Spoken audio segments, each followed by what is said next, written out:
think there's anybody else contesting that right now that's like currently active. But definitely had a really good showing yesterday at our pre-local. Okay.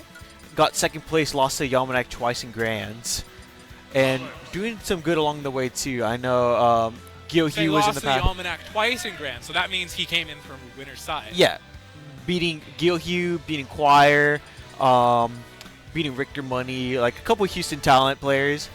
But let's see how he fares against the other side of Houston, where the West Houston talent now versus the East Houston talent. Player Daveong over here, Steve for game 1, going to PS2. And immediately, Two, getting a lot of extra space there. yeah, Karu immediately going into this pressure, like, does not want to mess around with Steve getting materials, and that's a good play from them, knowing that Steve, the longer you let him mine, the more he's going to just grow in strength. And Dave really just trying to keep out playing, but there's a lot of things that are weird about this matchup, because if you don't know, I'm pretty sure, like, Axe 1 will actually just go over the blocks and actually destroy it. I don't know how Holy Water interacts with blocks, but I would assume that it does quite a bit of damage to it. But just like this ledge trap scenario in general, it just could be very hard to deal with if you are like not recovering high and just setting yourself up in positions where like it's hard for the Richter player to get over there to ledge trap you in time. Karu getting a lot from his ledge trapping, making it so hard for Daveong to Yeah. get off of the ledge. Immediate like down B into F tilt, just gonna take the stock. 116 though, which is still quite a bit of percent on the board for Dave to be able to take the stock pretty quickly, like right there with an anvil getting stuck on the block.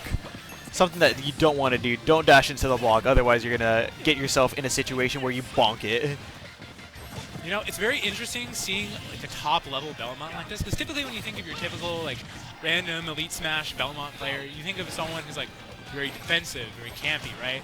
But when you're seeing the Steve matchup, that's a matchup that you want to apply that pressure to stop him from mining for these resources. Yeah. Karu like playing that game plan with Richter Belmont, such an interesting like change up what you typically see from like your Yeah, and now Dave with the Holy Water in hand. Oh, wow, that was such a weird interaction. I think that was like it looked like down smash like hit a little bit of it, but didn't connect the full thing, and Karu air dodging, probably trying to buffer a roll out of the situation, and it didn't set up almost a really good connection with the up smash, but the up tilt's still strong enough to take it to 1-1 now. Steve with Diamond, and Karu is just using these uppies so well. Very fast move to get yourself out of disadvantage. really It's like Richter Belmont to the absolute limit here. yeah, I think they tried to use it there again too, but unfortunately, oh, no. that's a bad way to go out for game 1. Dave, going to take that any day of the week. But Yeah, unlucky way for that end of Karu. Unlucky way for that game 1 to end for Karu. Unfortunate way to lose 2 different stocks. That Yeah. second stock and that last stock, not what you want to see happen. yeah, double anvil taking the stocks. Yeah, double anvil. But also, it's just like You feel like you could have done. There's the awkward little anvil. There was the awkward little down smash, and there was that like missed tech at the end. It's just kind of a lot of very awkward stocks. It feels like a game that like you can definitely win, and just things didn't line up for you to win it. But it's not like out of your reach, right? Because like at the end of the day, sometimes just things happen in the game that nobody expects. But it's really on the player to figure out how they're going to adapt to that situation and be able to recover from something like that where you think you should have won, but the game cheated you out of the win. In game 2, immediately starting with Karu just pressuring with Cross and Holy Water coming from the platform. Dave, just like both of these games, hasn't really had a chance to mine this first like part of the game where he's just trying to figure out a way to land and how to like start his damage. Right here with the ladders, getting a nice 81. Catching the up B with the anvil. Very good play from Dave. Yeah, and they're very even now from where Karu has started both of these games very strong. Dave has also retaliated, but Karu's also jump retaliating ball. back. Excellent calling out not only the jump but also the drift in from Dave. Yeah. And up air, not an easy move to hit either, so like shoutouts to Karu for being able to line up that up B and being able to just understand where the hitbox reaches and seeing where Dave is going to jump. Ooh, cross despawning and not being able to reach Dave in time. That's something else about Karu that is very different than your typical Belmont player. Really pushing this character to his limits, not only being more comfortable getting out of that box of like, oh, I'm going to throw my projectiles in camp, but also just the level of precision. Hit those like up airs like that. Yeah. Being able to line up these up airs, angle both your back air and your forward air to be able to cover the spaces that like the normal ones won't cover. And like understanding like in conversions where if you miss the conversion, how to make yourself safe. Like right there where the down air, what was it, cross up B? Like Karu missed it and then immediately went to ledge, knowing how to get out of that situation. That's where you really see like the top level of the character and how the person understands how they're playing this character. Karu's still holding on to a strong lead though, and wow. Getting the spike of down air into up B, just excellent conversion from Karu. Yeah, having a the right hit. lead right now, but always got to be careful in this matchup because leads can vanish in the blink of an eye. Yeah, using the up Bs once again to be able to get out of situations. Using the cross 2 in situations like this. Unfortunately, didn't line it up where the cross can be able to cover the stage while you get back up. So it's kind of like a snake grenade type of setup where you cover yourself while getting back on stage, and it makes it harder for them to cover you. Stuff like that. Almost like your doubles partner, right? Yeah. Cross is coming in here to try to save you, try to get back to ledge. Oh, wow. Holy Water tanking the entirety of Minecart with powered rails, but Dave getting lucky with that situation, getting out of there, and taking Karu to 72% without worrying too much about it. 95% on the board now. Karu still has this whip to get back onto stage. I love the way Karu delayed that tether so that he wouldn't get caught by the end. Oh, that's not the DI you want for that move either. Oh, unfortunate. I learned a while back that move has 2 different DIs depending on where you get hit, but the general consensus is the like DI down and like in. But like sometimes you need to DI down. Yeah, there's 2 different hitboxes, and if you DI optimally for one or the other, it trips up the Yeah. It's like it messes up the opposite one. Yeah, and that's what happened there definitely. Like you just missed a DI on that move, especially with Diamondback here. A move as strong as that is, it's very fatal to you in a lost stock situation where that move just explodes your stock at 90%, Right. where you don't want to die. Very unfortunate too, because we did not see the kill screen flash. So that Yeah, the flash is where you usually get like the confirmation of just being able to like understand when you're gonna die and how to DI it properly, but not that situation. Game 3 going to Battlefield now. Karu with a strong start here once again, 27% on the board. And one thing about the stage too, for Richter's up B, if you do it from the middle of the stage, it goes onto the top platform. I don't know if that's going to do too much, but I mean, it's cool to know. But also, I mean, Steve has so much things to be able to counteract around the up B, but we haven't really seen Dave do too much about it. Yeah, I feel like going for that up B, it's just kind of, if you're fishing for that specifically, it would just kind of give Steve an opportunity to take center stage. Oh, is he going to be able to make it back? It's not back? really a thing to fish for, but it is like a neat trick to like have a. Yeah. Another neat little trick I just saw there too with the holy water, like, oh, that hope he got punished. Never mind. Yeah, exactly. Yeah, like that's what we were saying. Like, the Steve, if he's playing like at that spacing, it gives him enough time to just like go up the swing.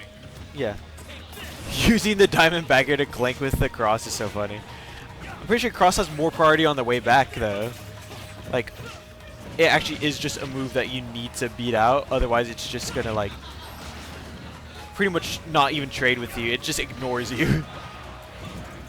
But Karu putting a lot of pressure on with using the cross high and using the axes to be cover that 45-degree angle above him. But unfortunately for Karu's favor, Dave is going to take this first stock of the game, and nice not the I'll be a very weak move to Richter Belmont. At the end of the day, he's still not one of the best characters.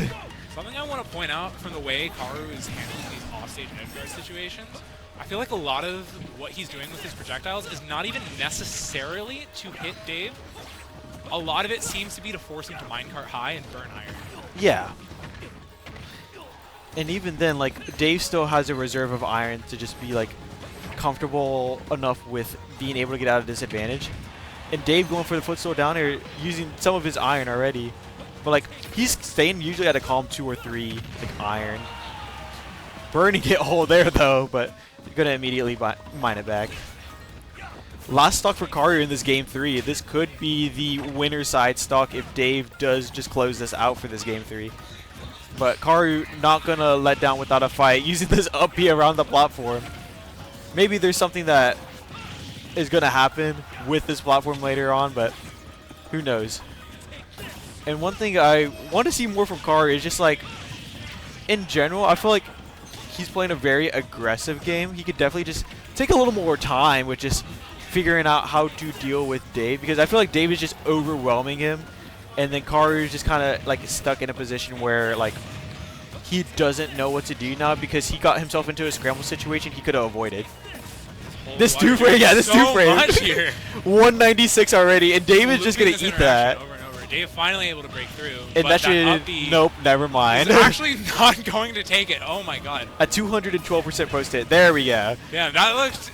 Even though Karu was in command that whole time for that interaction, that's still pretty frustrating.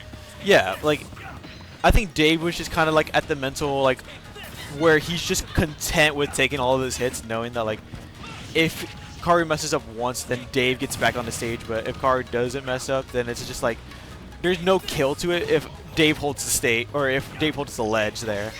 Right, and that's sometimes a very important consideration. Killed at 86 with that. Very, okay, yeah, I was not expecting Karu to find that up smash, but yeah, fantastic way to put himself on the board. Yeah, very nice conversion coming from the returning cross into the up smash. That was tipper up smash too, so pretty much the highest hit you could get of it that's just going to kill off the top. Yeah, and you can definitely see, like, looking over off to the side, looking at the players, Karu definitely seems a lot more, like, tension has been lifted off of his shoulders after getting that 1 point on the board. Exactly. He seemed more comfortable. When you're traveling, there's kind of a lot of pressure to, like, not just, like, do well, but, like, to perform, you know? Yeah, like you need to show... Like, out-of-city talent. Ooh, like, I'm so special, right? You got to show up and right. do the things that people want you to do from your region. Yeah, exactly. Like, you want to show up for your region, and, like, it kind of feels different getting 3-0'd versus, like, oh, like... I put up a fight. Yeah, I put up a fight, right? Yeah, and once again, putting up a fight for this game 4 going on now. Karu always starting these games off with the percent lead. Even if it's just minute, it's just something that he can immediately put himself into a comfortable position with, where Dave just feels off with being able to mine. Because I saw earlier in the set, too, one thing that I noted from this is the fact that the whip actually goes through the block, and I saw the forward air hit Dave through the block with the sweet spot. So I don't know if that's a consistent thing, but I would assume that's a... The block? Yeah, like it went through the block. Consistent. Okay. But that's something that, like, Dave hasn't really been placing, like, blocks to wall himself and just mine. He's been just more content with keeping the materials for himself and using them for building in, like, his advantage states, and just using them for, like, iron and gold, getting the resources he needs for diamonds, too. No iron on the board, though, and Karu going to capitalize off of that for the up-angled back air. Karu taking first blood in this game number 4 here. Yeah, there's a lot more fire in Karu now, too, if you're looking at it. Like, Karu's woken. Like, you can just feel the vibe in his gameplay. Yeah, like, now we're looking at something that's a lot more in Karu's favor, where before it felt like Karu held a little bit of a lead for a second, and then Dave would kind of just reversal it back. And then Karu now, in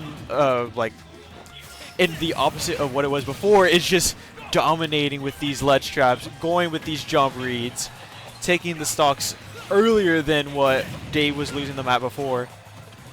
Nice. Could have been something very dirty. Yeah, that there. could have been something very, very deadly. Yeah, dying at 35, maybe? I don't think it would have killed, but it definitely would have, like, really cemented this thing. Yeah, like, Karu's now, like, 3 stocks to 1. This has not been, like, a game that Dave has had too much control of. And it's looking, like, out of his grasp right now. Just, like, there's not too much that Dave can really hold on to in terms of just, like, being able to get it back. Especially, like, when you're trying to chip, like, your way back into the game. And Steve, like, can only do so much with a minecart that just like knocks him away and calls it a day. Not only that, but also like we talked about how Karu likes to play that game of pressuring Steve for the resources. Dave has been out of iron pretty much this entire stock. Yeah, and there's only stone on the board right now. Dave has no other way to recover besides just using his Elytra to get back to the stage. And there we go. That should be it. Forward throw is going to kill. Yep. 3 stock coming out from Karu's favor, really cementing the Game 4 domination and trying to get the reverse 3-0 for this Game 5 that's about to happen here. I think right now Dave just really needs to kind of take a little bit of a second and kind of recompose, but Dave is immediately going to actually jump back into this. I feel like a little bit of a wait sometimes is nice, but sometimes these players are like in the heat of the moment, don't really need to like get back into it, but don't realize it until it's too late.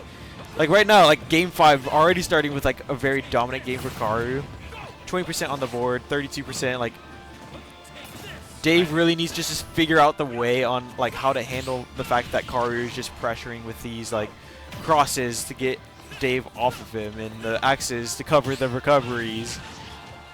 Well, it looked like it was about to be like a very clean 3-0 from Dave. Suddenly, he's on Game 5 and on the back foot. This is not the situation you want to be in. All the momentum kind of going in Karu's favor right now. Yeah. You can tell just looking at how tense the players are. Karu seems so much more relaxed than he was Game 1 and 2. Exactly, and Dave seems a lot more at a disadvantage here just because of the fact, well, one, he is at a disadvantage here, and two, it's just there's so much that's on the line here. Oh my god, is he going to get this? Nah, unfortunately nice not. Conversion, getting a couple nils in there, getting some nice damage on the board. I felt like if he would have been able to get like one more nil in there, like with the up smash, with the max rage that he has right now, it would have killed. Dave really just killed right there, or could have put him in like up tilt up smash percent or something like that. Yeah, but Dave now in a situation where he needs to either focus on getting the resources for the next stock or worrying about taking the stock here. And Karu more content, no resources for Karu, so it's just really about how he's going to get back to stage and how he's going to try to handle the first stock of Dave. Dave doing a good job of getting back onto stage with the minecart. Really good holy water to cover him. Dave trying to go and run up grab for the counter attack, but the holy water stopping Dave's tracks and then Karu converting off of that interaction. You can tell as well the way Karu is playing around these anvils. That was kind of one of Dave's big outs Game 1 and Game 2. He's finding these like random like reversal anvils, and Karu just seems a lot more comfortable with the movement playing around. Yeah, I'm surprised that didn't kill at 150.